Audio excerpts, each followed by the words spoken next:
On parle de deuil successif dans la maladie de Parkinson.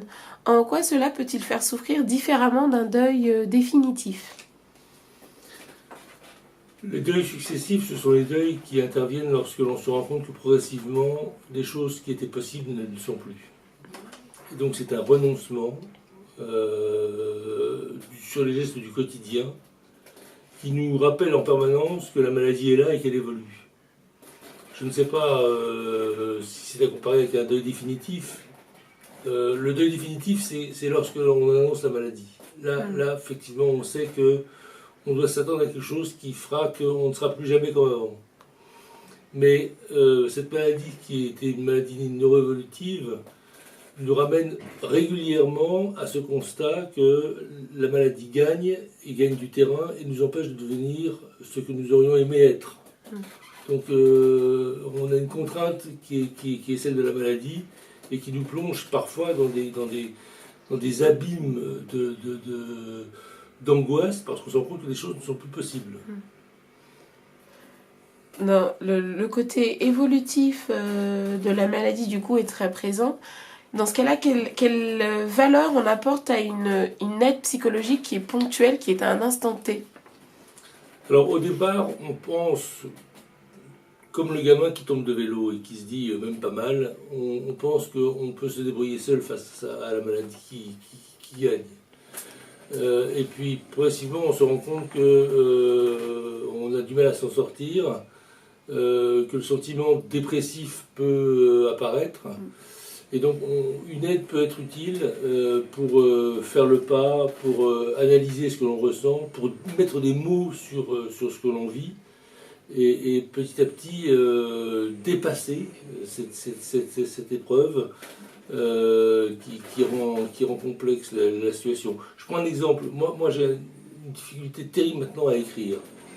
Je viens d'un métier qui est le métier de la presse, le métier de l'écriture. Et c'était un renoncement terrible que de ne pas pouvoir écrire. Alors vous me direz, il y a l'ordinateur qui permet de le faire, mais le travail graphique est quelque chose de plaisant, et donc ça c'est un renoncement terrible, et il a fallu que je me fasse aider pour comprendre que non seulement l'écriture pouvait être exprimée différemment par le clavier, mais que c'était une étape qu'il fallait franchir et faire avec. Du coup, vous diriez que la maladie vous a changé? Ah, la maladie change forcément. Maintenant, est-ce qu'elle change différemment avec le temps? Je ne sais pas. Oui, la maladie change, de toute évidence. Elle rend plus fragile, elle rend plus inquiet, elle rend plus anxieux. Ce sont des phénomènes qui sont lourds à assumer. Maintenant, elle peut aussi changer en bien. On nous révèle des ressources qu'on n'imaginait pas avoir en soi lorsque l'on est bien portant. Mais la maladie nous change forcément, oui. Est-ce qu'elle nous change d'autant plus que, vu qu'elle est évolutive, on franchit des étapes? Est-ce que c'est se redécouvrir à chaque fois? Est-ce que c'est cette redécouverte fait souffrir? Est-ce que c'est se réadapter à une nouvelle personne à chaque fois? Enfin, comment est-ce que ce changement impacte plus ou moins un vécu de souffrance en fait? Alors, je pense pas qu'on se redécouvre à chaque fois, je pense qu'on découvre à chaque fois des potentialités nouvelles, de résistance, de combat. La maladie évoluant, on se rend compte qu'il faut franchir de nouvelles étapes, et on ne se pensait pas prêt à ça, et finalement on doit les franchir. Donc c'est ça qui fait qu'on évolue avec la maladie en fait. On parle de troubles invisibles, imprévisibles. Est-ce que pour vous, ils ont eu un impact sur votre vie sociale? Alors, les troubles invisibles, ce sont les troubles qui ne sont pas perceptibles par les autres. Mais nous, pour nous, ils sont bien visibles. Ils sont même très présents, on les anticipe même. Oui, le fait par exemple d'être amené, lorsqu'on est avec du monde, d'avoir cette phobie du groupe, à certains moments, avoir besoin de se retrouver seul, alors qu'on n'a pas envie de quitter le groupe, mais on a ce besoin impérieux de se retrouver seul.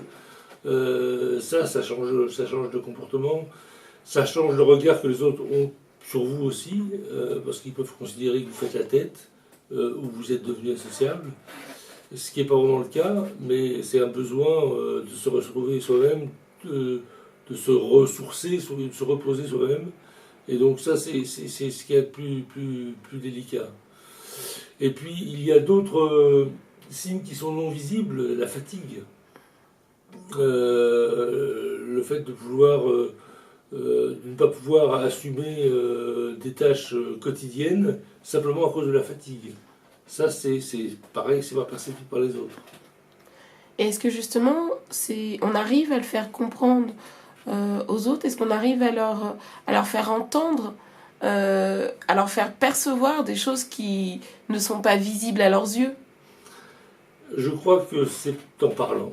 C'est en parlant de sa maladie, alors faut pas saouler les gens, mais en parlant vraiment de ce que l'on ressent, de ce que l'on vit avec ses proches, permet aux proches de rentrer dans la complexité de la maladie. Et donc de comprendre petit à petit pourquoi on a cette attitude-là. Je crois que vraiment mettre des mots sur la souffrance atténue en partie la souffrance parce qu'elle permet aux autres de la comprendre. Merci beaucoup en tout cas, Didier. Merci.